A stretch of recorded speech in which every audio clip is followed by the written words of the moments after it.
안녕하세요. 이혜란입니다. 오늘은 어쩌다 간만에 오신 성상은 기자님과 함께 중요한 핫 이슈를 다뤄보도록 하겠습니다. 우리 역쟁이 성상은 아니 제가 요즘 욕을 안 해가지고. 이제 그 역쟁이가 욕 안 하면 안 되는 거예요. 우리 성 기자님 안녕하세요. 안녕하십니까. 잘 지내셨습니까? 리버티 코리아 포스트의 특종입니다. 지난 7월에 방북을 하셨죠. 마이크 폼페이오 국무장관이 7월 초에 방북을 하셨는데, 폼페이오 장관이 방북한 이후에 북한이 우라늄과 플루토늄 생산을, 플루토늄 농축을 중단했다고 합니다. 그런데 다 중단한 게 아니고 알려진 시설에 대해서만 잠깐 중단을 했다고 하는데요. 어쨌든 북한은 꼼수를 쓰기로 유명한 집단인데, 미국의 대북 제재 압박이 약간의 효력을 보는 듯합니다. 9월에 폼페이오 미국 국무장관이 또 북한을 방문하기로 돼 있는데, 좀 더 가시적인 성과를 낼 수 있도록 격려합니다. 트럼프 대통령께서 참 잘하고 계십니다. 청성 없는 전쟁을 통해서 이 세계의 문제아들을 지금 혼살내주고 계시죠. 그 중에 대표적인 게 북한의 김정은인데, 김정은이 하루빨리 두 손 들고 항복하고 나오기를 간절히 기대해 봅니다. 우리 성상훈 기자님, 오늘 뭐 중요한 또 소식이 있다면서요? 그 지금 요 북한 우라늄 요 관련해서 잠깐 말씀드리면은, 오늘 국무부 보이스 오브 아메리카에서 나온 이야기를 보니까, 아니 김정은 위원장이 자기 입으로 약속했다. 1년 안에 비핵화하기로. 그거 믿고 있다. 그런 이야기 하고 있고, 우리는 그런데 약간 좀 제스처는 하고 있는 것 같아요. 그러면서 또 하는 이야기가 상당히 이야기가 진전이 되고 있다. 이런 이야기도 하고, 우리는 이때까지 우리하고 대화하지 않았던 나라들하고 대화를 하는데 소통에 어려움도 있지만 잘 되고 있다. 그런 이야기들을 했습니다. 이게 뭐냐면은 CVID를 하냐 안 하냐, 우리나라에서 그렇게 난리굿을 떠는데 우리나라 전문가들이 트럼프가 속았다. 꼼수도 사람 봐가면서 꼼수 피우는 거죠. 그러니까 지금 일본의 우리나라 이 언론은 잘 안 나오는데, 일본에 이미 지금 추가적으로 김정은을 제거할 수 있는 특수 작전용 비행기들이 또 대거 들어와 있습니다. 최근에 들어왔어요. 그렇군요. 그러니까 말 안 들으면은 그냥 죽이겠다 이거죠. 그러니까 니 죽을래, 우리 편 할래, 이제 이렇게 해가지고 북한을 폭격하는 것보다는 친미화 시켜가지고 이 중국 쪽에서 이렇게 떼내는 지금 그런 작업을 지금 하고 있기 때문에 그래 보고 있습니다. 그런데 이 문재인 대통령은 자다가 봉창 두드리는 듯한 경축사를 어제 했습니다. 동북아 6개 나라에 미국도 참여하는 철도 공동체 그거 만든다는데, 아니 미국이 태평양 건너에 있는데 어떻게 철도에 참가합니까? 그러니까 미국이 그런 철도 문제는 한미 공조 하에 이루어져야 된다 하고, 소위 말해서 개소리 하지 말라고 오늘 또 이렇게 발표를 했더라고요, 국무부에서. 우리 문재인 대통령은 제발 치매 환자처럼 안 놀았으면 좋겠어요. 그리고 이제 계속 지금 나오는 이야기들이 한국의 이제 남동 발전뿐만 아니라 오늘 경남은행이라고 이제 경남은행 그 기사가 나왔습니다. 그래요. 북한 석탄 수입하는데 이제 그 신용장 발급해준 이제 그러면 이제 그 제재 이야기가 나오기 시작하니까 벌써 주가가 빠지기 시작하더라고요. 이 문재인 정권은 이거 번지라고 좀 흘리는 건데, 그 나라를 말아먹으려고 뒤집어 엎으려고 작정을 한 것 같아요. 중소기업 지금 300인 이상 중소기업들 있지 않습니까? 이번에 무슨 52시간인가 뭔가 이거 하면서 휴일까지도 다 월급을 줘라 이렇게 해가지고 연봉 4천만 원을 주는 기업도 거기에 대입을 하면 최저임금이 안 된다는 거예요. 그러면 그럼 우리나라 전체 거의 대부분의 국무인이 범죄자가 되는 거예요.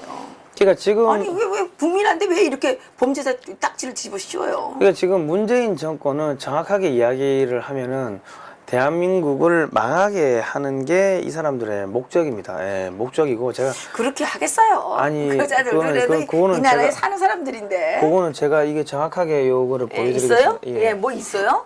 예. 자, 지금 문재인 정부의 탈원전 정책이 아. 한국 원전 기술을 중국에 넘기려는 꼼수다. 이제 제가 이랬는데 이 진짜예요? 이 맞습니다. 예, 한국의 원전 해체 기업 원전 해체를 할 수 있는 기술을 갖고 있는 기술 기업을 이미 중국 기업이 인수를 했더라고요. 예. 어디예요? 예, 보여드리겠습니다. 예, 이거 그- 너무 중요한 거네요. 이거. 예, 예. 이거 사실은 저 글로벌 디펜스 뉴스에서 이제 엊그제 방송을 했는데 예. 글로벌 디펜스 뉴스의 조회수가 안 올라가요. 지금 뭐 7천 조금 넘은 데서 이게 지금 거의 한 반나절 이상 묶여가지고 단 1도 안 올라갑니다, 조회수가. 그러니까 이게 우리도 똑같아요. 급속하게 퍼지니까 이거를 우리도 지금 똑같아요. 이거 막아놓은 거예요, 지금. 네. 그것도 그렇고 지금 뭐 보수 우파 쪽에 이 유튜브 채널들이 계정이 임의로 삭제되는 상황들이 많이 발생하고 아, 있습니다. 그래요? 예, 예. 예. 그래서 제가 근데 우리 TV는 예. 미국에서 많이 봐요. 미국에서 많이 미국에서 많이 보기 때문에 예. 삭제되면 우리가 미국에다가 이게 또 막 고발해야 되겠어요. 예. 그러니까 지금 미국에서 보시는 우리 저 미국 국무부나 이쪽에 계시는 분들은 글로벌 디펜스 뉴스 구글 코리아가 글로벌 디펜스 뉴스의 조회수를 조작하는 그런 거를 못 하게끔 좀 힘을 써주시면 되겠습니다. 우리 계속 이야기를 하는데 그렇구나. 예, 이거는 미국 국무부하고 같이 이야기를 해야 될 부분이 근데 있습니다. 우리도 똑같아요. 이제 봤대는 사람 많은데 클릭수는 안 올라가요. 우리, 우리는 그 클릭수에 상관하지 않고 그냥 예. 하고 있어요. 자, 이제 저희가 이제 어떤 게 있냐면은, 자, TV 로직이라는 가상현실, 뭐, 증강현실 이런 거 전문 업체가 한국에 있었습니다. 예. 그런데 이제 2015년 12월, 여기 보시면 2015년 12월 달에 중국의 양광칠성 문화그룹이 인수를 합니다, 이 회사를. 인수를 해서. 인수를 해가지고 세븐 스타벅스라고 이름을 한번 바꾸는 거죠. 그래요. 사명을 예. 바꾸는데, 이 회사가 뭐, 방송용 HD 모니터 사업 이런 거하고 문화 컨텐츠 이런 걸 했는데 사실 적자였어요. 근데 적자 회사가 뜬금없이 유지인트라는 소형 머시닝 센터 뭐 국내 1위 기업을 인수를 합니다. 이게 보시면은 이제 이 유지인트라는 회사가 뭐 하는 회사냐면 절삭 감독님 이거 좀 해서 예. 예, 절삭 공구 우리 그 공구 있잖아요. 뭐 절삭 예, 공구. 절삭 공구 이게 예, 있어요. 그 예, 그런 거 만드는 회사인데 국내 1위 업체인데 매출이 771억이고 영업이익이 127억, 현금 자산이 800억 되는 이 우량 회사인데 그러네요. 국내 1등이면 가만히 절삭 공구가 저게 고정적으로 매출이 발생하기 때문에 그러겠죠, 저런 거는 뭐. 저거는 뭐 시황을 타는 게 그렇죠. 아니거든요. 그렇죠. 그런데 이런 업체가 갑자기 이 세븐 스타벅스로 인수가 됐는데 세븐 스타벅스의 모기업이 중국의 중국 보시면 아까 양광칠성 문화그룹이기 때문에 네. 중국 기업이 돼버린 거죠. 중국 기업의 자회사가 돼버린 거죠. 그런데 뜬금없이 유지인트라는 회사가 원전 해체 시장에 진출한다고 3월 13일에 기사가 났습니다. 그래요? 그러니까 여기 그러네요. 보시면 유지인트가 아까 그 중국 기업이네요. 그죠, 중국 근데 기업이죠. 문재인 정권 들어서서 이게 그죠. 지금 원전 해체 시장에 진출을 했군요. 그죠. 예. 그러니까 지금 뭐 유지인트가 원자력 발전 해체 시장에 진출한다 해가지고 원자력 발전소 안정성 평가 및 방사성 폐기물 처리 처분 분야 전문 기업인 액트의 지분 46.21%를 79억 9,779만 원에 인수하는 계약을 체결했고 지분 인수와 경영권도 확보했다. 이 완전 중국 기업이 돼버린 겁니다. 예. 그러네요. 그리고 여기 보시면은 액트가 보유한 원자력 잠깐 요것 때문에 잘 안 보이시겠구만요. 예. 제가 좀 내려놓을게요. 예. 원자력 관련 원천 기술을 바탕으로 국내외 원자력 관련 시장의 가치를 높게 평가한다. 특히 세계 최초로 한국원자력연구원과 공동 개발한 신개념 방사성 폐기물 처리 기술이 상용화 단계에 있다는 것이 인수의 가장 중요한 부분이었다. 이래 설명되어 있습니다. 그리고 여기 보시면 더 충격적인 거는 1999년 한국 원자력 연구소 연구원이 창업한 회사로 시작해서 지난 20년간 원자력 안전성 평가 및 방사성 폐기물 처리 처분 분야에서 정부 과제와 연구 과제를 수행하여 이 분야에서 독보적인 기술력을 인정받고 있는 국내 1호 원자력 벤처기업이다. 특히 방사성 폐기물 처리 관련 특허와 복합 제염 장치 기술은 2017년 6월 19일 영구 정지된 고리 1호기 해체에 바로 적용될 수 있는 특허 기술로 평가되고 있다.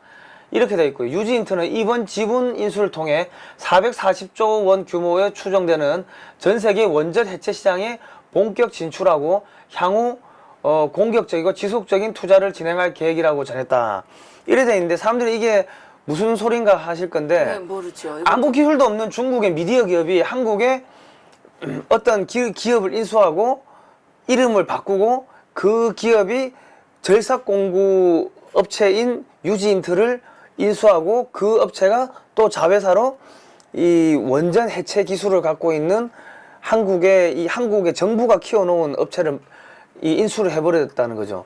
그러면 이게 한국에서 지금 탈원전 하지 않습니까? 탈원전 하면은 이 기업이 한국의 원전 해체하는데 다 가서 작업을 하겠죠. 그래. 그런데 이 기업이 모기업이 중국 기업이라는 거예요. 그러면 이 모든 뭐 설계도나 시설이나 이런 중국으로 간다는 거죠.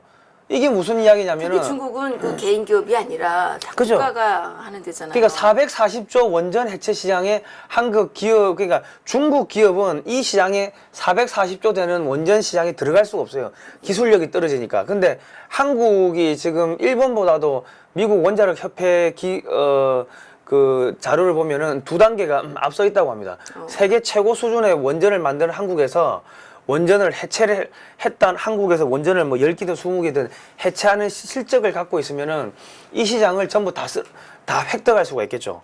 다 쓸어버릴 수가 완전 있죠. 매국노들이네. 그러면 이 440조나 되는 돈이 중국으로 결국 들어간다는 이야기입니다. 근데 중국이 지금 미국이 돈줄을 막아보니까 이런 식으로 한국의 기술 기업을 사가지고 중국의 한국을 통해서 돈 세탁해서 그러니까 중국으로 가져간다는 거죠. 예. 한국도 같이 이게 세컨더리 보일 것인지 뭔지 걸려가지고 그죠? 이게 경제 제재에 걸리는 거 아니에요? 그러니까 이게 지금 아주 심각한 게 이 한국의 원전은 처음에 고리 원전을 처음 만들 때 미국의 웨스팅하우스에서 설계도를 가지고 와가지고 만들었습니까? 한국에서 원전을 수출하면은 한 5% 그러니까 우리가 200억 달러치 아랍에미리트 원전을 수출하면은 10억 불 그러니까 한 5% 정도는 로열티로 웨스팅하우스에 갑니다. 그러니까는 이 기술이 한국의 원전 기술이 중국으로 넘어간다는 거는 미국의 원전 기술이 원천 기술이 중국으로 넘어간다는 거고 이게 지금 무슨 문제가 있냐면 이 한국의 그 핵 에너지 그러니까 원자력 에너지 그것도 미국이 통제를 하고 미국의 사실 어찌 보면 돈줄입니다. 미국의 돈줄을 차단해 가지고 중국에 넘기겠다는 거죠. 지금 그러네요. 그런 것도 있고 그리고 만약에 한국의 기술력을 가지고서 중국이 지금 뭐 전국적으로 몇백 개, 뭐 200개 이상의 원전을 짓고 있다고 하는데 그 원전들을 지금은 성능이 떨어지지만 아주 그 성능이 좋게 이제 짓지 않습니까? 그러면 뭐 세계 원전 시장에도 진출할 수가 있는 것뿐만 아니라 중국의 에너지 자립도가 확 높아집니다. 그러니까 지금 1대1로 해가지고 저 중동에서 육로로 통해서 해상을 통해서 기름을 가져오려고 하는 것들이 미국의 방해 때문에 전부 다 막혀버리는데 이렇게 되면은 에너지를 가져올 필요 없죠. 그러니까 지금 중국이 전기차 산업을 어마어마하게 키우는데 저렇게 되면 중국 내수에서 돌아다니는 차들은 그 전기차로 대체를 해버리면은 에너지 자립도가 그만큼 뭐 높아지는 거고 중국하고 이 소위 말해서 이 패권 전쟁을 할 때 에너지가 없어가지고 중국한테 지금 무릎을 꿇어야 되는데 그러한 부분을 많이 이제 충격을 완화할 수가 있다는 거죠.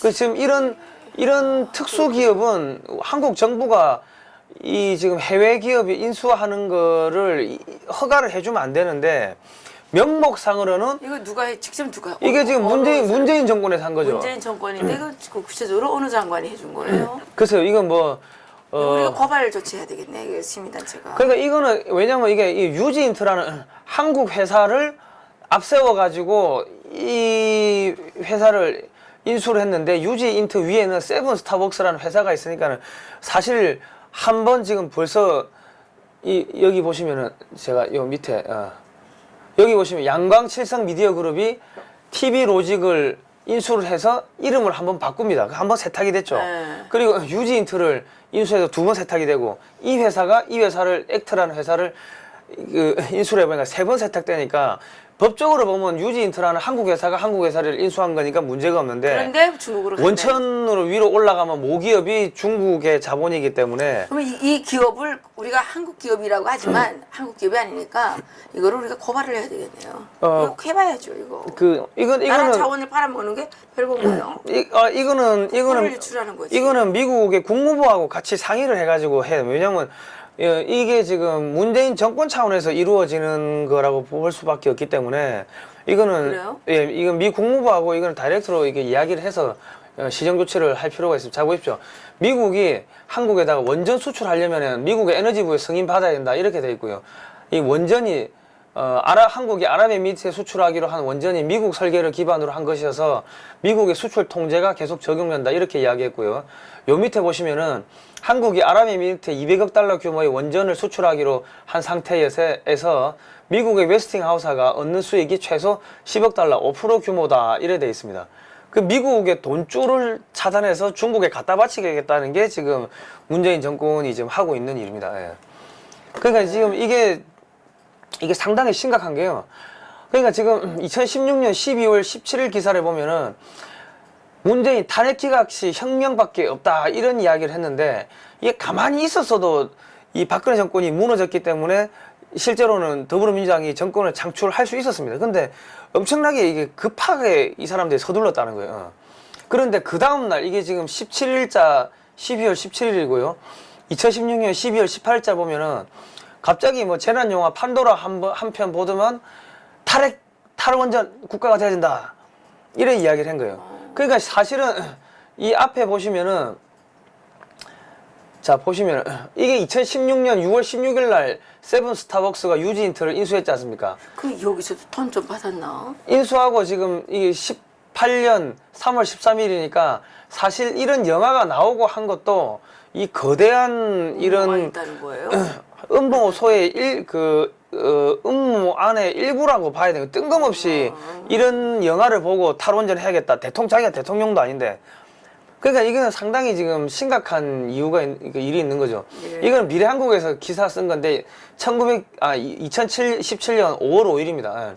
문재인 후보 지지 탈북민들에게 돈 뿌려줘 중국 금융 다단계 회사 개입 의혹 해가지고 이거는 봉황코인이라는 다단계 전자상거래 회사에서 이게 이제 5월 4일 날 오전 10시에 국회의원회관 회의실에서 열린 제19대 문재인 대통령 후보 지지 탈북민 단체 연합대회 행사장에서 문재인 지지 연설자가 행사에 참석한 탈북민들에게 1,380불 하나 150만 상당의 금액 지불을 약속하는 LCFHC 가입 신청서를 직접 돌려 내부 지지자들 속에서 선거법 위반이 아니냐는 논란이 일었다.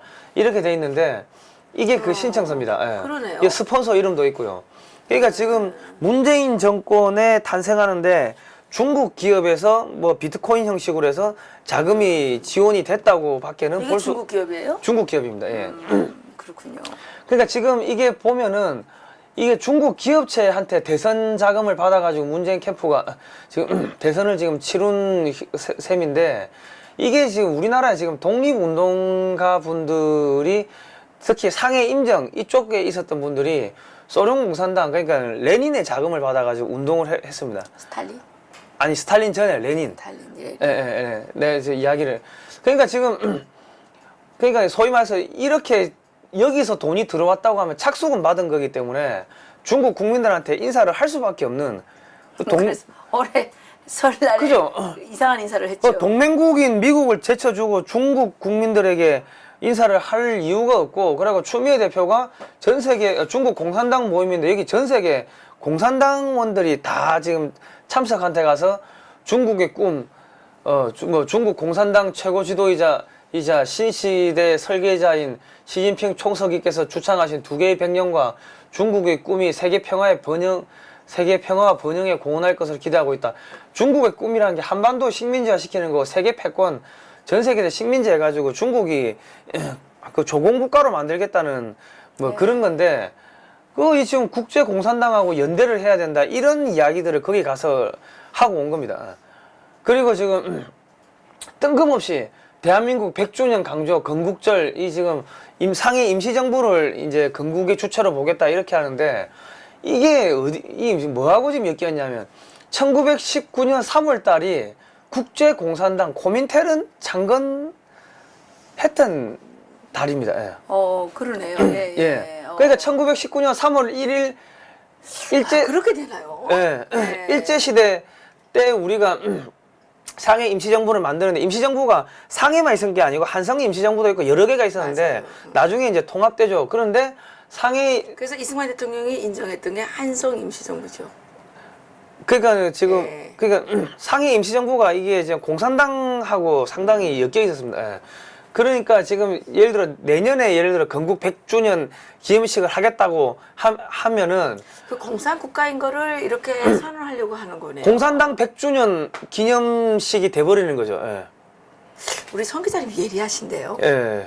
어떻게 이걸 또 예. 찾아냈어요? 생긴 건 이렇게 곰탱이처럼 생겨도 요즘에 욕 안 해요? 욕 좀 하세요. 아니 왜냐면 그때 욕하고 한 거는 제가 이제 국민들의 분노를 일으키기 위해 가지고 공분을 자아내기 위해 가지고 컨셉으로 욕을 한 거고 맞아요. 저는 이 그 기자이기 때문에 예리하게 이렇게 찾아내는 게 그러니까 예리해. 예. 아주 예리해요. 그렇기 때문에 지금 그러면은 국제공산당 회의를 밖에서 다른 팀들이 하면서 같이 확 섞여버리면은 그러면 사진 찍어가지고 보면은 국제공산당 창건 100주년 기념식을 해버린 것처럼 보이는 거죠. 예. 지금 꼼수를 쓰는 거죠. 예.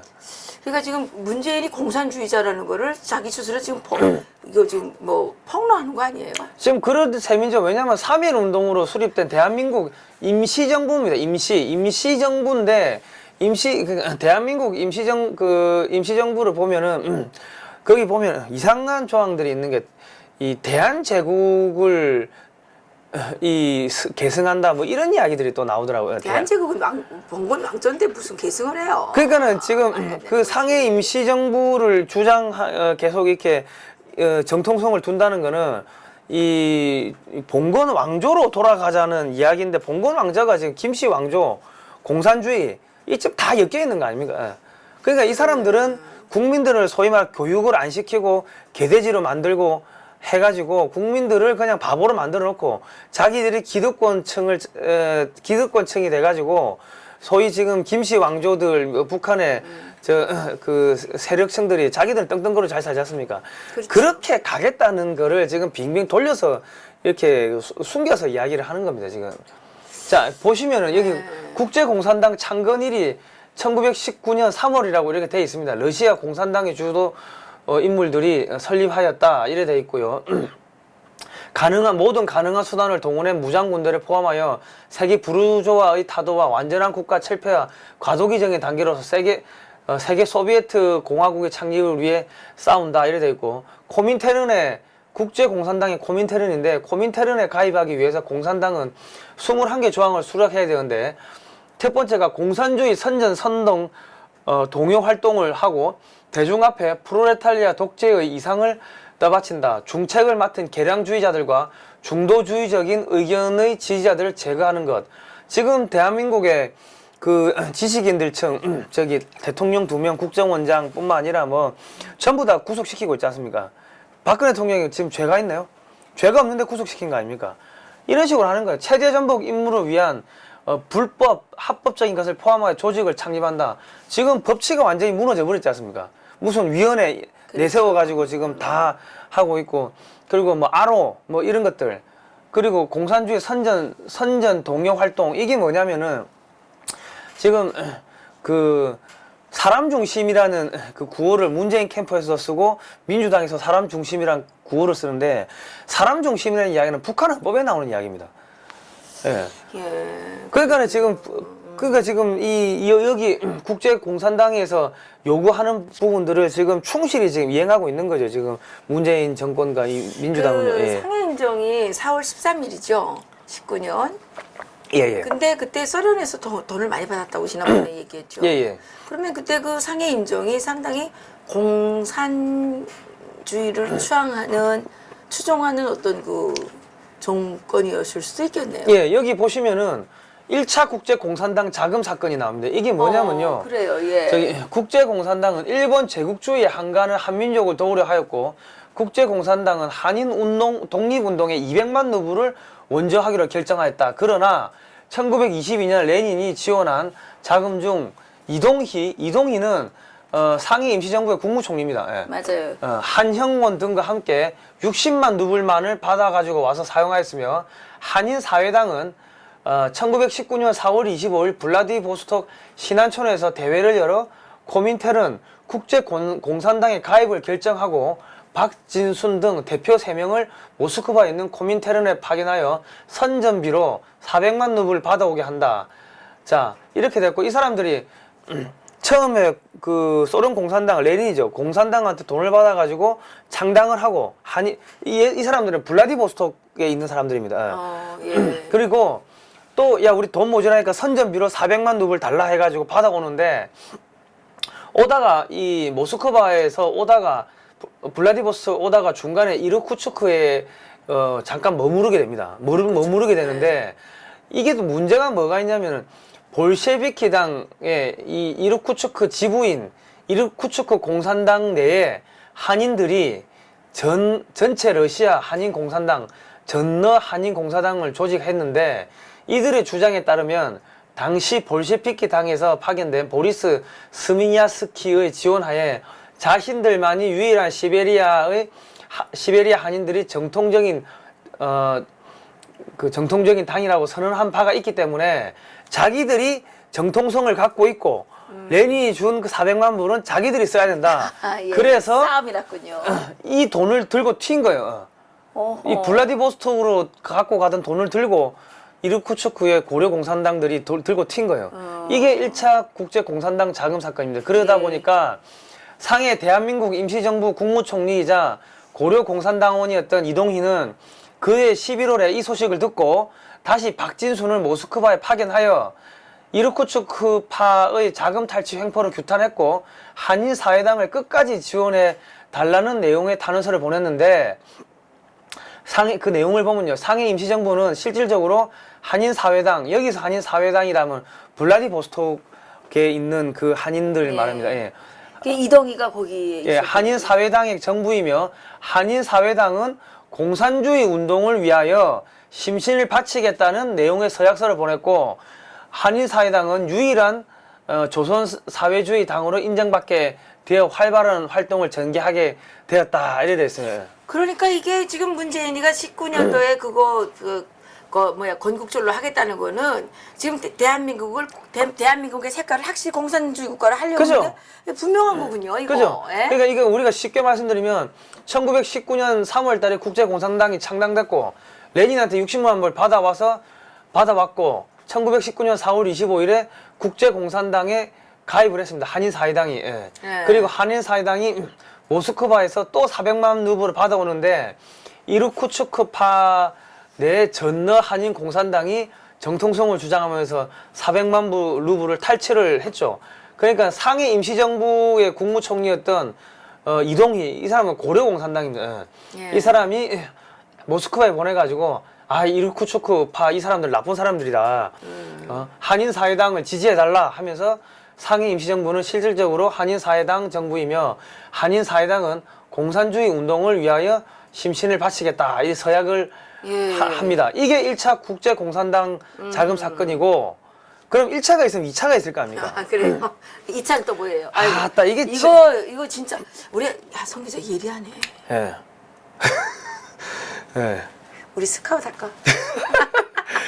그러니까 이게 제가 글로벌 디펜스 뉴스에서도 이거 방송을 해놨는데, 이 조회수를 막아놨어요. 그래서 난 이거를 많이 퍼뜨리려고 이해란 TV 오셔가지고 내가 또 이야기를 하는 겁니다. 이거를 우리 리버티 코리아 포스트에서 기사를 써가지고 또 많이 퍼뜨려야 되겠다. 자, 그러니까 2차 국제공산당 사건은 또 뭐냐면은, 이거 좀 또 봅시다. 이동희는 임정의 국무총리죠. 이듬해 1920년 1월 하순에 자신의 측근 한영권을 모스크바에 파견하였고, 한영권은 22년 겨울까지 모스크바에 머물러 레닌과 비밀협정을 성취시켜 볼식비키 당으로부터 금화 200만 루블을 새롭게 지원받았다. 1920년 10월 그는 이중 60만 루블을 우선 제공받지만 60만 루블을 이제 혼자서 상해까지 들고 오는 게 왜냐면 옛날에 이런 게 없으니까 그렇죠. 현찰 들고 오는 게 힘들죠. 예. 상해까지 운반하기 힘들었기 때문에 20만 루블은 모스크바에 맡기고 40만 루블만 상해로 가져왔다는 거예요. 아, 이게 디테일이니까 예. 그러네. 근데 상해로 오는 도중에 또 이제 그때는 이제 기차를 타고 오는데 지금이야 이 시베리아 횡단 열차가 그렇죠. 한 일주일 걸리지만 그때는 한 달 넘게 걸렸다더라고요. 그렇죠. 제가 그 올 6월 달에 시베리아 횡단 열차를 타고 우리 독립군들이 그 갔었던 그 루트를 제가 갔다 왔죠. 갔다 왔습니다. 그거 완전히 이거 생생하겠네. 갔다 오고 거기서 이게 이상하다고 제가 생각을 한 거예요. 보고 듣고 공부를 하다 보니까. 오케이. 예. 그리고 이제 그 고려인 20만 명 강제 이주 당한 것도 제가 가서 많은 취재를 해왔는데 그랬군요. 예, 그거를 지금 글로벌 디펜스 뉴스 유튜브 채널에서 매주 화요일 2시에 계속 방송을 하고 있습니다. 예. 그렇군요. 예. 예. 그런데 치타가 이 중간쯤에 있어요. 오는 길목에 있습니다. 예. 예, 상해로 가는 길목에 예. 치타가 있다. 예. 예. 그 한인 사회당 대표로 코민테른에 파견되어 가는 김립과 여기는 이 블라디보스톡파입니다. 예. 예, 블라디보스토크가. 블라디보스톡파의 김립과 만나 이 자금을 임시정부에 보내지 않고 한인 사회당 운동 자금으로 사용할 것을 협의하였다. 이게 뭔 이야기냐면 그 임시정부로 돈이 가야 되는데 중간에 돈을 갖고 오다가 한인 사회당 사람을 만났잖아요. 만나니까 상해 임정이 그 한인 사회당의 정부라고 그렇게 이야기를 해놓으니까 야씨 그 돈이 그 돈 아니야? 해가지고 상해 임시정부에 안 갖다 주고 상해로 갖고 와야 될 돈을 지금 블라디보스토크로 줘버린 거예요. 중간에서 또 배달 사고가 났고. 배달 사고 난 거죠. 예. 그래가지고 나중에 김립이 뭐 쓰다가 이제 남은 돈을 12월 달에 지금 상해로 가지고 온 것 같은데 보니까는 이제 이 자금을 갖고 와가지고 김립이 그러니까 상해 임시정부에서 이래저래 나눠주고 쓰고 해야 되는데 김립이 중간에 제가 이 착복을 해가지고 그냥 중국과 일본과 한국의 이 사회주의 운동하는 이런 세력들한테 이 자금을 나눠준 거예요. 그러니까 상해 임정하고 한인 사회당하고 이 레닌이 준 레닌의 이 공산주의 활동을 하라고 준 이 자금을 서로 가지려고 이제 치고받고 싸움이 난 거죠. 그러니까 무슨 상해 임종이 무슨 대단한 것도 아니고 그냥 소련의 하부 조직 같은 거 아니에요, 그러면? 소련 하부 조직이죠. 예. 돈 받고 했습니다. 돈 받고 하면서 하부 조직이지 뭐. 자, 그래가지고 이렇게 지금 했는데 나중에 이제 무슨 문제가 생기냐면은 자, 여기 보시면은 나중에 이런 얘기 나옵니다. 21년 6월 자유시 참변 발생 후 상해 고르파 공산당의 간부들이 거의 러시아로 이동하여 이르쿠츠크 집단과의 잠깐 어디 갔나? 자, 21년 말 임시정부에서 보낸 김구의 부하인 오면직, 노종균 등 청년들이 김립을 찾아가 22년 2월 11월 상하이 불족의 그러니까 이거는 프랑스령이라는 겁니다. 예. 자베이 거리에서 암살했다. 김립을 암살해버린 거예요. 상해 임정에서 김구가 보낸 그 청년들이 가가지고 네가 임마 왜 레닌이 보낸 돈을 상해 임정에 돈 안 주고 네가 쓴 거냐 해가지고 암살해버린 거예요. 예. 그러니까 지금 이래가지고 자기들끼리 치고받고 싸우고 권력 투쟁하고 그렇게 한 겁니다. 자, 이게 저희가 이게 지금 1920년 10월 달에 청산리 대첩이 있었습니다. 그러니까 홍범도 장군하고 김자진 장군이 청산리에서 치고받고 이제 일본 원군하고 싸우는데 그러면 이분들은 그 전까지만 하더라도 이 대한독립군의 무장 자체가 완전히 그냥 딱총 수준의 그런 무장이었기 때문에 일본은 그냥 무시를 했다고요. 동네 양아치 수준으로 그냥 보고 무시를 했는데 마적단 수준을 본 거예요. 그런데 이 청산리 대첩을 해서 이 일본군이 한 3,500여 명 정도가 죽었는데 이게 미국제 맥심 기관총으로 이 북로군 종소의 김자진 장군 부대들이 그냥 일본군을 갈겨버린 거예요. 그러면 미국의 맥심 기관총이 어디서 나왔냐? 그게 블라디보스톡에 있었던 체코 군단한테 사온 겁니다. 그럼 체코 군단이 체코는 유럽에 있는데 왜 블라디보스톡에 와 있냐?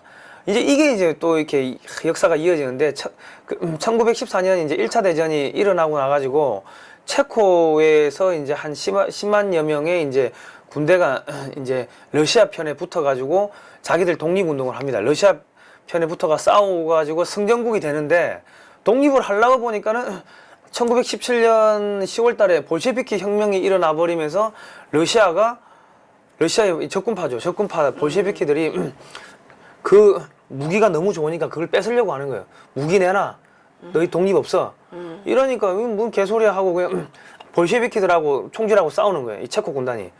예. 싸우다 보니까는 이 적군파하고 또 백군파가 싸우고, 백군파는 제정 러시아로 돌아가자는 사람들이 백군파인데 이 적백 이 내전에 휘말려 가지고 이 사람들이 이르쿠츠크까지 이게 오게 됩니다. 전쟁을 하다 보니까 밀려가지고 오게 되는데 적군파도 힘들고 이 사람들도 고향에 돌아가고 싶고 하니까 야, 그만하자 해가지고 우리 그냥 돌려보내줘 해가지고 이 사람들이 그냥 블라디보스톡에서 배를 타고 저기 다시 자기 곳들 고향으로 돌아가게끔 그렇게 합의가 됩니다.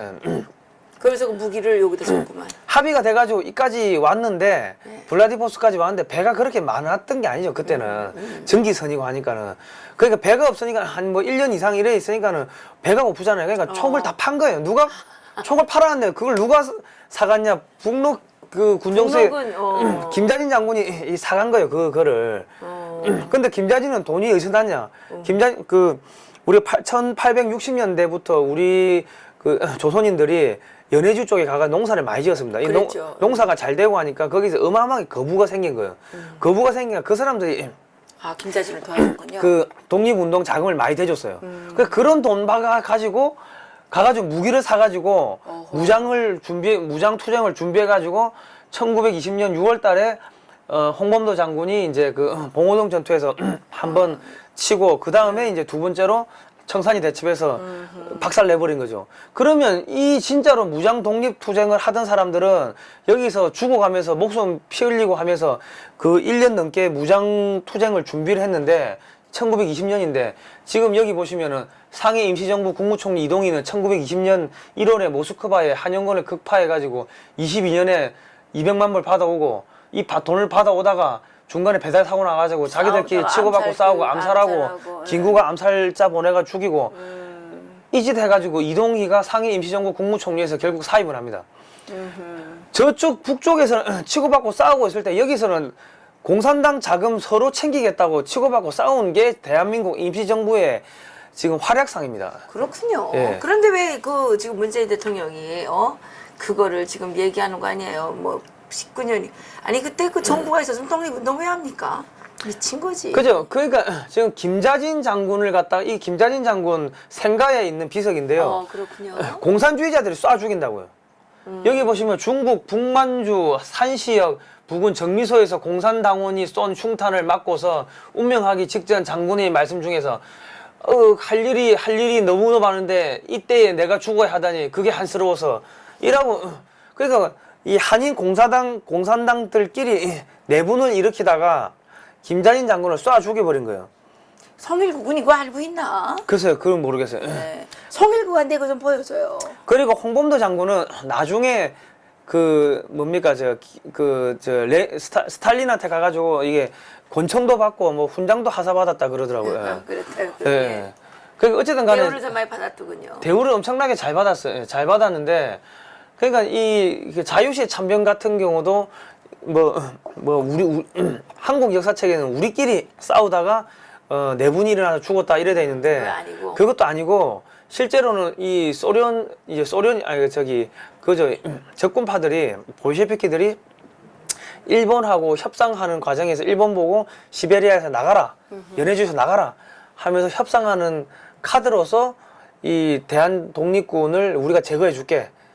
그런 식으로 이제 밀약을 이렇게 맺고서 대한 독립군을 자유시까지 그 스보보더니까지 깊숙하게 들어오게 유도를 해요. 유도를 하는데 이르쿠츠크에 있었던 고려 공산당들이 그 앞장을 서가지고 야 레닌 애들이 돈도 지원해주고 이렇게 무기도 지원해준다고 하니까 우리 이거 받아가지고 독립운동 하자 해가지고 꼬셔가지고 데리고 들어오는 거예요. 근데 김자진 장군은 이상하다 싶어가지고 회군을 해가지고 나와버리고 홍범도 장군은 들어갔다가 거기서 협조를 해가지고 이제 뭐 대충 그치 뭐 해가지고 풀려나가지고 나중에 훈장도까지 받고 했는데 그 무기 내놓으라 하니까는 무기 못 내놓겠다 하니까는 거기서 총으로 쏴 죽여버린 거예요. 자유참변에서.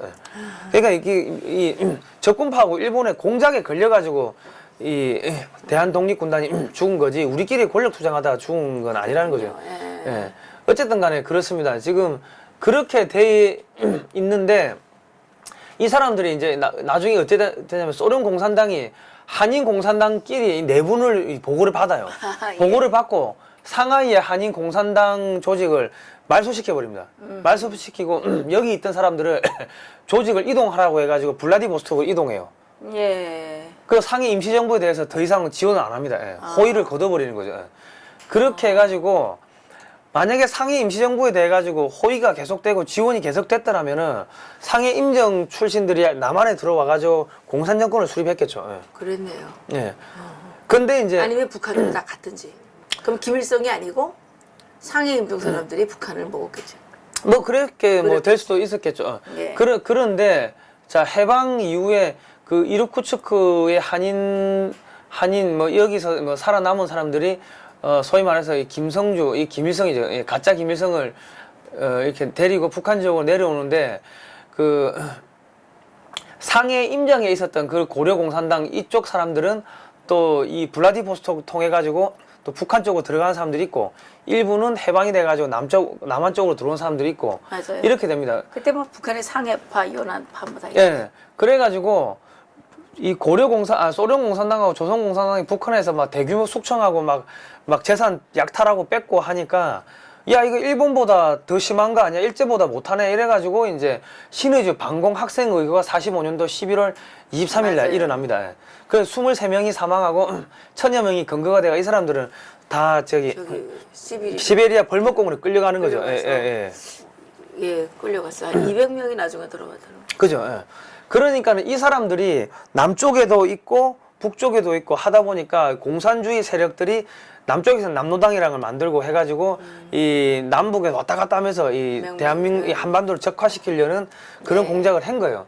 그런데 47년 12월 달에 북한에서 비밀리에 화폐 개혁을 해가지고 그 전까지는 조선은행권을 남북한이 공동으로 썼는데 47년 12월에 북한에서 비밀리에 화폐 개혁을 하고 그 어마어마한 그 폐기된 국권을 갖다가 이 어선을 통해 가지고 남쪽에 간첩 성시백이한테 보냅니다. 이 간첩 성시백이 그 돈 가지고 언론사를 10개를 세워 가지고 대남 선전 선동 공작을 해요. 그리고 뭐 군인, 경찰, 정치인, 외교관, 뭐 사회단체, 정당, 뭐 정보부, 국회 부의장까지 국회의원들 전부 다 구워 삶은 거예요. 다 뇌물 먹은 거예요. 그래가지고 이제 남한 내 남도당 공산주의 세력이 활개치고 하니까 이 신의주 반공 학생 이거 보고 겁먹어가지고 남쪽으로 내려온 분들이 그 만든 게 서북청년단. 그분들이 이 여기에 남한의 남노당 이런 사람들 다 강목으로 두들 깨부수고 뭐 그렇게 한 겁니다. 그렇게 해가지고 이게 6.25 이전에 사실은 무슨 일이 있었냐면은 이 간첩들이 너무나도 이렇게 많이 포섭이 돼가지고 우리 군이 1950년 6월 25일 04시에 쳐들어오는데 4시간 전에 비상을 해제를 해버려요. 그리고 그 전날 24일 날 밤에는 고위장교들 댄스 파티 해가지고 다 술 먹이고 재우고 그리고 부대원들을 다 3분의 1을 국군 장병 3분의 1을 휴가 내보내고 뭐 이 부대를 일로 옮기고 이 부대를 일로 옮겨가지고 지형지물을 모르게 해갖고 작전을 못하게끔 그런 식으로 이미 북한군이 남한다는 첩보가 있었는데도 다 묵살시킨 거예요. 다 공작에 걸린 거죠. 예. 그렇게 해가지고 뭐 남한을 적화시킨다고 했는데 이승만 대통령이 미국을 끌고 와가지고 지금 다 틀어막아 버린 거죠. 그럼 멸공통일 이래저래 하면서 이승만 대통령을 하야를 시켜야 되니까는 4.19도 북한의 공작에 의해가 일어난 겁니다. 예. 그리고 이제 그 다음에 자기들이 잡았다고 생각했는데 5.16 군사혁명이 일어나가지고 박정희 대통령이 그때 소장이죠. 멸공하면서 공산주의자들 대거 숙청을 해버립니다. 이게 혁명 공약인데 반공을 국시로 제1의로 삼고 지금까지 형식적이고 구호에만 그친 반공태를 재정비한다. 유엔 훈장을 준수하고 국제협약을 충실히 이행할 것이며 미국을 위시한 자유우방과 유대를 더욱 공고히 한다. 이 나라 사회의 모든 부패와 구악을 일소하고 퇴폐한 국민 도의와 민족 정기를 다시 바로잡기 위하여 참신한 기둥을 진작시킨다.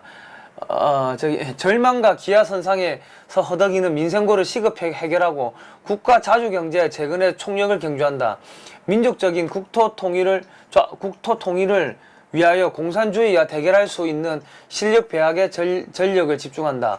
이와 같은 우리의 과업을 조속히 성취하고 새로운 민주공화국의 굳건한 토대를 이룩하기 위하여 우리는 몸과 마음을 바쳐 최선의 노력을 경주한다. 이게 5.16 군사혁명정부 공약입니다. 그러니까 지금 이승만, 박정희 대통령이 멸공통일해가지고 공산주의자들 대거 다 숙청을 해버리니까 이 사람들은 지금 이승만, 박정희 대통령을 역사에서 지워야 되는 거예요. 그리고 지금 북한의 행적도 계속 지우고 있는 게 왜 지우냐? 1919년 상해 임정 그 시대로 돌아가겠다는 겁니다, 지금. 갖고 공산국가로 가겠다는 그러니까 리셋 코리아 하겠다는 거예요. 리셋 코리아가 그러니까 저기 그 허민테른하를 하겠다는 그죠? 거 아니에요. 그렇군요. 그러니까 역사 교과서에서 자유민주주의 빼고 48년 정부 수립 삭제하고 박정희 지우고 이승만 지우고 이런 걸 하겠다는 건데 여기 사람 중심 북한 나오는데 여기 보시면 이게 북한도 민주주의입니다. 조선 민주주의. 자유 빼면은 그냥 민주주의 북한 되는 겁니다. 사람 중심 나오죠. 사람 중심. 주권은 노동자, 농민, 군인, 근로 인테리어에 있다. 공무원, 규정 노조죠. 박정희 지우겠다. 계속 이런 이야기들 하는 게 왜 박정희를 지워야 되느냐가 여기서 또 핵심이 나옵니다. 이승만, 박정희를 계속 지워야 되는 게 이승만 대통령 때 최초로 우리나라가 3단 로켓을 발사합니다. 그때 벌써 잠수함도 없는데 잠수함용 그 배터리 만들고 뭐 그때 그런 걸 했더라고요. 비행기도 자체 설계해가지고. 했다가 대단한 분이에요. 그래 했는데 그거보다 더 중요한 거는 예. 이때 벌써 그 1960년 2월 2일 날 국무회의에서 무슨 말씀하시냐면은 일본은 잠수함도 스스로 만드는데 미국의 대한국 원조가 언제까지 계속되지는 않을 것이니 우리도 자립해야 한다. 그러니 원자력 개발하고 군비에 관한 위원회라도 만들어서 이순신 장군의 대를 이을 기술자들을 길러야 한다. 이때 핵무기 개발을 지시를 한 거예요. 그리고 그 전부터 국비 유학생을 원자력 분야에서 선발하고 그렇죠. 정부 조직에 원자력과 신설하고 서울공대에 원자력 학과 신설하고 원자력 연구소 만들고 이 트리가 마크2라는 게 그 연구용 원자로입니다. 미국에서 도입하고 1958년에 원자력법 제정하고 그리고 군 연구소에서 원자력에 대해서 연구를 시켜요. 아, 그렇군요. 그래가지고 했는데 이제 박정희 대통령 이승만 대통령이 하야하면서 이제 박정희 대통령이 들어오니까 미군이 이승만 대통령이 한미 상호 방위 조약과 무상 원조 2억 불 그리고 20개 사단을 무장시킬 수 있는 무기를 무상으로 달라 이렇게 해가지고 다 오케이 승인을 받았는데 하야를 하면서 미군이 무기를 무상 원조를 하기로 한 거를 유상 원조로 돌려버립니다. 돌려버리고 그 닉슨 독트린 하면서 한국에서 주한미군 1사단이 철수를 해버려요. 그리고 김신조 사건 뭐 울진 삼척 무장공비 이게 그 이승복 어린이 나는 공산당이 싫어요. 그렇죠. 그리고 푸에블로 미군 정찰함입니다. 그리고 미군 정찰기 격추 뭐 등등 남침 위협 121호. 예, 남침 위협이 이게 뚜렷하니까 박정희 대통령이 국방과학 연구소를 설립하고 번개 사업을 해가지고 40일 만에 총, 뭐 수류탄, 대전차 지뢰, 박격포 등등을 만들어요. 그리고 이제 월남전에 파병하고 중화공업에 투자를 하고 장거리 미사일을 개발하고 핵무기를 개발하고 그럽니다. 근데 이제 이게 이제 이 핵무기는 76년도에 이미 포기를 합니다. 그 박정희 대통령이. 왜냐하면 미국이 주한미군 철수를 안 할게 하고 약속을 했기 때문에. 근데 이제 전두환 정권이 들어서면서 한국 원자력 연구소를 폐쇄를 하는데 원자력 연구소에서 원자력을 삭제하고 한국 에너지 연구소라는 명칭을 달고 대전으로 이전시키면서 우리 핵무기 개발 다 포기했다. 이렇게 미국한테 뻥을 치죠. 그러면서 이제 에너지 개발만 집중적으로 하는 겁니다. 그래가지고 아랍에미리트 지금 원전 수출을 하게 됐고 일본보다 2단계 이상의 앞전 기술을 이제 만들게 된 거예요. 예. 그런데 지금 북한이 핵무기를 만들고 하니까 한국에서도 핵무장론이 나오는 거 아닙니까? 예. 그런 상황인데 지금 한국이 핵 만드는 거는 기술적으로 아무런 문제가 없대요. 정치적인 문제만 남아있지. 그런데 또 문제가 있는 건 이게 박근혜 정부 때 2016년인데 11월 달에 한미 우주협정이 발효가 되는데 미국이 한국의 달 탐사 사업에 기술 지원을 합니다.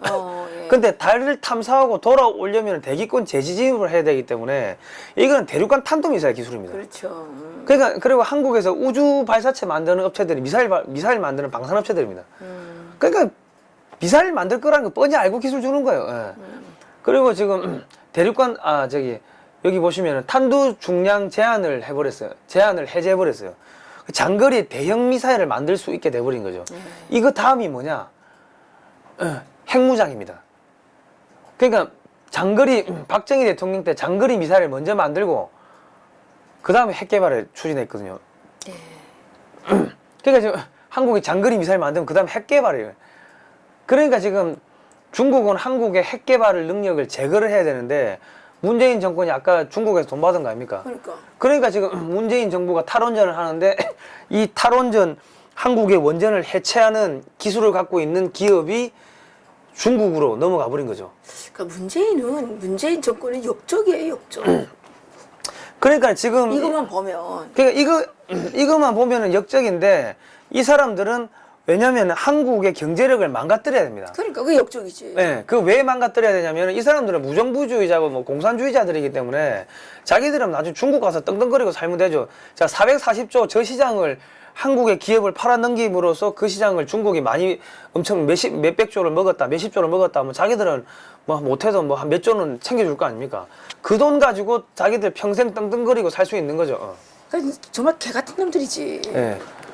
이런 말 했다고 또 댓글이 올라오겠는데. 그러니까는 정말 이게 여기 안 나갈 수가 없어. 그러니까 지금 저렇게 해가지고 상해 임장을 갖다가 이제 그 정통성을 부여를 하고 건국절을 내년에 건국절로 해버리면은 그리고 분명 그거는 공산화를 하겠다는 그 무언의 약속이네요. 그죠. 무언의 약속이죠. 무언의 약속이고 상해 임장을 띄우면서 이 학생들을 갖다가 다 중국의 우리 뭐 독립운동 투사들 뭐 유적비 전승비 이런 거 만들면서 거기 가서 참배를 하게 하면서 그 사람들 어차피 소련 돈 받고 활동했기 때문에 공산주의자들이기 때문에 네. 그러기 때문에 이제 그래 되면 한국에 자라는 학생들 자기도 모르게 공산주의자들이 돼버리는 거죠. 그러니까는 해방 이후에 상해 임장에 있었던 공산주의자들이 한국에 와서 내가 민족 지도자요 일본인들하고 싸웠다 이러면서 이 많은 사람들을 포섭을 하는데 그 사람들은 진짜 민족 지도자인 줄 알았는데 다니다 보니까는 그 사람들은 공산주의가 뭔지를 몰랐던 이 남한의 순수한 사람들이 점점 공산주의화 되어가는 거고 또 북한에서 내려온 자금 옛날에는 레닌이 상해 임정을 통해서 돈도 주고 뭐 이래 했지만은 상해 공산당이 없어지면서 이 나중에는 결과적으로는 북한을 통해 가지고 자금이 내려오는 거죠. 북한은 또 조총련을 통해 가지고 한국에 자금 대주고 그러면서 그 세력들이 또 이제 국권 화폐 개혁하기 전에 국권을 갖고 있다가 그때 뭐 박지원 할아버지인가 관련이 그러니까 한국에서 화폐 개혁을 하니까 이때 돈을 왕창 바꿔가지고 어마어마하게 거부가 되는 거예요. 그 돈 가지고 소위 말하는 이 좌파 세력들 공산주의자들을 다 키운 거예요. 그러니까 한국에서 통역당이니 뭐 제주 4.3 사건이니 무슨 뭐 이런 사건들이 자체적인 소위 말하는 이 공산주의자들이 한국에 그만큼 많았다는 거죠. 그 사람들이 뭐 통역당이니 뭐니 이런 사건들 일으키는데 통역당이나 이런 것들도 꼬리만 지구만 잡은 거지 몸통은 못 잡았거든. 그 사람들이 계속 이렇게 있다가 그 던줄을 조사해 보면 재미있는 일이 많이 나오겠네요. 그죠. 던줄을 조사해. 그 사람들이 있다가 나중에 5.18을 일으키는 거. 5.18을. 5.18 왜 5.18이 민주화 운동이 아니냐면은 여기서 시민들이 막 싸우고 군인과 경찰이 이쪽에 집중해 있는 상태에서 이 폭도들이 광주 교도소를 5차례 습격을 해가지고 거기 지키는 경찰들하고 총격전을 벌이면 5차례를 거기에 간첩들하고 좌익사범들이 있었거든.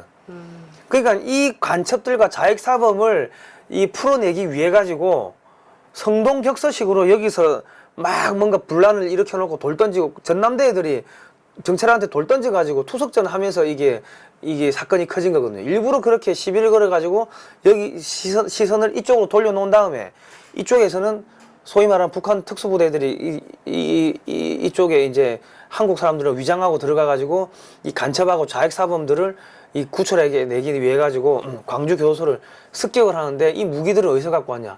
아시아 자동차를 털어가지고 거기 장갑차나 TNT 폭탄, 수류탄, 총기 거기서 장갑차 뭐 군용 집차 이런 거를 털어오고 무기고 털어가지고 그 안에 그 방산업체들 털어가지고 거기서 총기, 무기, TNT 폭탄 이런 걸 다 가지고 탈취해가지고 온 거예요. 그리고 MBC, 광주 MBC도 불지르고 세무서도 불지르고. 그래서 폭도들이네. 그게 폭도죠. 그건 민주화 운동이 아닌 거예요. 민주화야. 북한 간첩들을 구해내기 위해 가지고 그러니까. 성동격서식으로 이쪽에서 시민들이 막 이 분란 일으키고 데모하고 그러고 일부는 뒤로 돌아가가지고 총격전 벌이고 그러다가 몇 명이 죽으니까는 저기 그 뭐 전두환이가 사람 죽이려고 왔다 뭐 유언비어 퍼뜨리고 경상도 군인이 뭐 전라도 죽이러 왔다 유언비어 퍼뜨리고 그렇게 된 겁니다. 그러니까 지금 5.18 유공자가 누군지 명단 공개 안 하잖아요. 공개 안 하고 5.18에 대해서 이야기하면은 말을 못하게 법으로 막는 처벌하는 법을 만들고. 아니 존경받아야 되는데 말을 못하게 해요. 제주 4.3 사건에 대해서도 말을 못하게 또 법을 만든다 아니, 그래도. 일단 존경을 받아야 되는데 예. 누군지 알아야지 존경을 할 거 아니에요. 그러니까 지금 대한민국의 공산주의 이런 세력의 뿌리는 상해 임시정부부터 내려오는 겁니다. 그렇군요. 오늘 예. 이게 우리 성 기자님께서 아주 중요한 이건 뭐 방송이 아니라 예. 강의였어요. 강의. 제가 너무 중요한 강의를 들었는데 예, 문재인 대통령이 왜 그렇게 상해 임종에 집착을 했는지 오늘 우리 송 기자님 그 얘기를 들어보니까 상당히 일리가 있네요. 국제커민텔은 국제공산당이 1919년 3월에 창설됐다는 것도 아주 그 특이한 거였고요. 상해 임종에 대부분의 사람들이 공산주의자였다는 거, 국무총리 이동희를 비롯해서 그죠, 공산주의자들이었다는 것이 그 정말 충격이었는데요. 그러면 문재인 대통령이 그 지금 주장하고 싶은 그 대한민국은 공산주의 국가라는 거죠. 이게 말이 되겠습니까? 이게 고영주 변호사님께서 어느 달인가요? 8월 26일인가 23일인가 그 이제 1년 6개월 징역을 선고한다 그러는데 아니 이것만 봐도 문재인이 공산주의자라고 아니 공산주의자가 아니라고 어떻게 말을 할 수가 있겠어요? 그러니까 지금 이게? 공산주의란 말을 못하게 하기 위해 가지고 말이 안 되는 지금 거죠. 역사도 지우고 북한이 잘못했던 것들을 싹 다 역사에서 지우고 그리고 이제 그러니까 고영주 변호사님한테 징역 1년 6개월을 구형해가지고 공산주의란 말을 못 꺼내게끔 겁을 주는 겁니다 지금. 그러네요. 예. 우리 이제 그 뭐 우리 자유 애국 시민들은 공산주의자들을 철저히 찾아내서 이게 뭐 다 폭로해야 되겠네요. 그래서 이제 저희 이제 글로벌 디펜스 뉴스에서 공산 제국주의와의 100년 전쟁이라고 해가지고. 그래요? 예, 하여튼 네이밍을 잘해요. 매주 화요일 2시에 방송을 합니다. 예. 그렇군요. 방송 공산 제국주의? 그건 누가 지원했어? 제가 지었죠. 우리 성 기자님 어떻게 머리가 그렇게 좋아요? 아니 다른 단체에서 공산 제국주의와의 100년 전쟁이나 프레카드를 써가지고 나온 거를 따라한 거예요? 나온 거를 야 저거 좋다 해가지고 내가 방송 제목을 차용한 거예요. 공산 제국주의 그게 공산 제국주의죠. 예. 공산 제국주의 그게 아주 좋은 용어네요. 예. 맞아요. 그러니까 여러분들께서 내가 부탁을 드리고 싶은 거는 이 방송을 자꾸 못 보게 이 구글이 조회수를 자꾸 차단시키고 하니까 소위 말해서 글로벌 디펜스 뉴스도 그렇고 여기도 그렇고 이게 올려놓으면은 이런 거를 좀 퍼뜨려 주십시오. 그러니까 글로벌 디펜스 뉴스는 우리가 공익 방송이니까 이거를 다운로드 받아가지고 그냥 다 자기들 유튜브 채널에 올리라고 계속 그래 이야기를 하거든요. 그래요. 필요하죠. 예, 왜냐면 이게 안 퍼지니까. 그렇게 하니까는 뭐 이렇게 많이 해주고 그러고 공산주의라는 말을 못하게 만드니까 왜 못하게 해요? 계속 공산주의라는 말을 써야 돼요. 그러네요. 예. 공산주의. 여러 명이 문재인 공산주의자다 이렇게 한 100명, 1000명, 10,000명이 계속 그렇게 떠들면은 그거 다 잡아넣을 겁니까? 난 못 잡아놓지. 국민의 알 권리, 언론의 자유, 그래. 뭐 공익을 우리가 위해서 보기에는 이야기하는데. 문재인 대통령이 공산주의자처럼 행동하는 거예요. 그죠, 그거. 예. 공산주의자인지는 모르겠으나 예. 하는 행동이 공산주의자처럼 행동하잖아요. 그죠, 예. 근데 그게 표현의 자유를 묵살하면 됩니까? 예. 민주주의자께서, 그죠. 인권투사께서. 그 민주주의라는 말을 했을 때 자유민주주의라고 해야 되는 게 북한은 조선민주주의 그러니까 자유민주주의 자꾸 빼겠다고 헌법에서 빼겠다는 이유가 지금 그래서 그런 거예요. 진짜 민주주의는 법치를 하는 거예요. 그죠, 예. 그렇죠? 예. 근데 이 문재인 대통령은 정말 이게 변호사에 걸맞지 않게 아주 폭력배 같아요. 폭력배. 예, 폭력배. 예. 폭력배처럼 보여요. 예. 또 이것도 잡아갈라.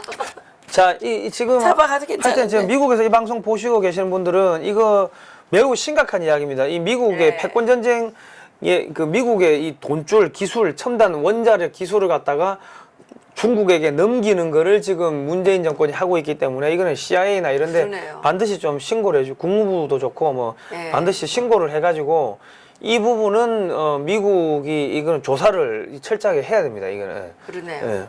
예. 펌페이오 국방부가 아니라 국무부 장관께서 7월에 방북한 이후에 북한이 우라늄과 플라토늄 그건 뭐라 그럽니까? 그 농축 시설을 예. 중단했다고 하는데, 근데 그거는 약간의 꼼수이고 실질적으로 그 알려진 것만 하고 이 알려지지 않은 시설에 대해서는 계속 지금 농축을 하고 있다는 거죠. 그런데 이렇게 지금 그 국제사회가 북한의 비핵화를 위해서 특히 미국을 중심으로 해서 이렇게 활동을 하고 있는데 한국은 이 정말 원전 기술을 원전의 그 정말 특수한 기술을 중국에 팔아먹으려는 그런 행위나 하고 있고 이런 게 매국입니다. 다른 게 매국이 아니에요. 저게 중국으로 넘어갈지 북한으로 넘어갈지는 알 수가 없는데 왜냐면 이 지금 전문가들 이야기하는 거 들어보면은 한국의 기술로 북한보다 훨씬 더 이 소형화된 이 강력한 핵탄두를 수천 개를 만들 수 있는 역량이 있다고 그렇게 이야기를 합니다. 그러면은 저게 해체가 되고 하면은 그런 설계도나 기술들이 어디로 가겠습니까? 북한이나 뭐 중국으로 뭐 다 가겠죠. 예. 정말 대한민국 국민들 대통령 잘 뽑아야 되겠네요. 예. 일단 대통령은 대한민국의 자유민주주의 시장경제 체제를 잘 이해하는 사람이어야 됩니다. 예. 그리고 국민의 안위를 또 국민의 이익을 정말 최우선으로 생각하는 이런 사람이 대통령이 돼야지. 이게 어정쩡하게 공산주의나 추종하고 있는 이런 사람들이 대통령이 되면 이게 본인이 멸망하는 거는 물론이고 우리 국민들의 지금 생명이 경각에 다른다는 거, 경각에 이르러 있다는 거 우리 명심해야 되는 거죠. 자기 죽을 줄을 모르고 그렇게 아무한테나 그렇게 열광하고 촛불이라고 좋아하고 막 찍어주고 이러면 안 되는 거예요. 예, 우리 성 기자님처럼 또 공부 좀 많이 하시고 앞으로 자주 나오셔서 이런 거 좀 많이 강의 좀 해주세요. 제가 좀 뭐 특종 이런 걸 좀 가지고 나와야 되는데 사실은 이게 이것도 특종이야.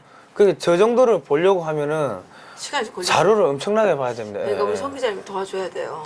성 기자님 그 구자본 여기다 올려놓고 가세요. 좀 도와달라고. 우리 좀 도움을 받아야 되지만. 그러니까 어쨌든 간에 지금 저거는 밥은 먹어야지. 그뭐 자료 조사할 거 아니에요. 밥은 먹어야지. 예, 글로벌 디펜스 뉴스 보시면 제가 뭐 이렇게 하여튼 자료들을 많이 올려놓습니다. 많이 올려놓는데 글로벌 디펜스 뉴스에 들어가서 구독도 좀 눌러주시고 후원도 좀 해주시고 그렇게 해주세요. 그리고 요즘에 또 뭘 하냐면 저희가 그 인터넷판 글로벌 디펜스 뉴스 그 언론 매체 인터넷판이 있습니다. 거기 보면은 계속 지금 외신 번역해서 기사를 올리는데 그 기사들 보시고 좀 댓글을 밑에 많이 달아주시고 왜냐면은 그게 지금 이게 대한민국만 볼 게 아니고 전 세계를 같이 봐야 되는데 지금 미국이 터키를 지금 완전히 제재를 하고 있는데 터키가 러시아한테 붙어서 제재를 당하고 있는 거거든요. 그렇군요. 예, 뭐 그런 부분들이 같이 봐야지 이 한반도에서 소위 말해서 미국이 북한을 언제 어떻게 조질 것인가 이런 부분들은 그 세계적인 그런 걸 같이 봐야 됩니다. 맞아요. 지금 그러니까, 문재인 대통령이 엊그저께 하겠다고 했던 그 철도, 예. 그게 지금 러시아하고 그죠? 지금 하는 거잖아요. 어쨌든 망할 짓만 걸 골라가면서 어떻게 그렇게 할 수가 있어요. 머리가 나빠도 어떻게 그렇게 나쁜지 모르겠어요. 그러니까 터키가 러시아의 S-400이라는 그 대공 미사일을 사왔습니다. 터키 편에 이제 러시아 편에 붙어버린 거죠. 그래서 지금 그 터키 리라화가 40%가 폭락하고 그래서 그 나라는 조만간에 망할 거예요. 그래요. 그러니까는 뭐가 됐냐? F-35 100대를 터키가 사기로 했는데 그거 뭐 돈은 다 냈겠죠. 그 인도를 안 해준답니다. 예. 한국도 그렇게 될 가능성이 높은데 지금 어쨌든 간에 미국은 한국을 믿는다. 한국이 대북 제재 하는 거를 뭐 우리 파트너로서 열심히 하고 있다는 거 믿고 있다. 계속 믿고 있다 이야기를 하고 있는데 믿는 사람에게 믿는다는 말 합니까? 안 믿으니까 믿는다고 그러는 거지. 아니 그죠? 내가 무슨 송 기자님한테 네. 특별히 믿는다고 말할 필요 있어요? 그죠, 예. 이미 믿고 있으니까 안 예. 말한단 말이에요. 예. 그렇잖아요. 그렇네요. 믿으면 믿는다는 말을 안 해요. 예. 그러니까 안 믿으니까 야, 널 믿으려고 그러는데 내가 똑바로 해 이거잖아요. 예. 어죽하면 펌페이오 장관께서 국무부 거기에 그 홈페이지에다가 그 8월 15일이 한국의 건국일이라고 그렇게 막 써서 올렸겠어요. 예. 얼마나 한심해 보였으면. 예. 거기 보면은 뭐 인권 이야기도 나오고 자유민주주의 이야기도 나오고 하는데 한국에 자유가 없다는 이야기고 인권이 유린되고 있다는 이야기고 그렇지. 법치가 부정되고 있다는 이야기를 돌려서 써놓은 거예요. 그 그렇죠. 법치가 존중되고 있고 뭐 인권이 존중되고 있고 뭐 자유민주주의를 지키기 위해서 노력하는 뭐 한국에 대해서 뭐 이렇게 한다는데 똑바로 하라는 역으로 이야기하면 그게 다 무너졌다는 이야기인데 그렇죠. 외교적으로 그런 관례가 없다 그러더라고요. 처음이죠. 처음이라 그러더라고요. 예. 예. 어쨌든 대한민국 국민들 정신 바짝 차리고 범의 범아가리에 들어가도 정신을 차리면 살아남다 그러니까 아무리 주사파들이 또 공산주의를 추종하는 자들이 지금 이렇게 활기를 친다고 해도 대한민국 국민들은 그동안 70년 동안 자유시장 경제, 민주주의 법치제도에서 정말 호가호위하며 살아오지 않았습니까? 그날의 영광이 다 사그라들지 않도록 바짝 각성해서 이 나라를 지켜야 됩니다. 우리가 지켜야 되는 겁니다. 누가 지켜줄 사람 없어요. 그러니까 정신 바짝 차리고 그 문재인 정권이 이 언론 조작에도 막 우리가 이 반대하는 거를 하고 우리가 세금 낼 필요 없어요. 이런 외국 정권 나오는데 왜 세금을 냅니까? 세금 납부 거부 운동도 하고 납세 거부 조세 조항도 하고 우리가 할 수 있는 모든 걸 다해서 우리 조국이 공산화되지 않도록 그리고 우리 아이들이 공산주의의 노예가 돼서 비참하게 생을 마감하지 않도록 우리가 정말 결심을 단단히 해야 될 것 같아요. 오늘 송 기자님 고생 많이 하셨어요. 예. 야, 그 공부하느라고 너무 고생했어요. 이게 러시아 현장을 갔다 오니까 눈에 확 들어옵니다. 예. 나도 내년에 한번 가봐야 되나? 가면 개고생입니다. 고생이 너무 심해. 그렇죠. 네, 감사합니다. 예, 다음 시간에 뵙겠습니다. 예.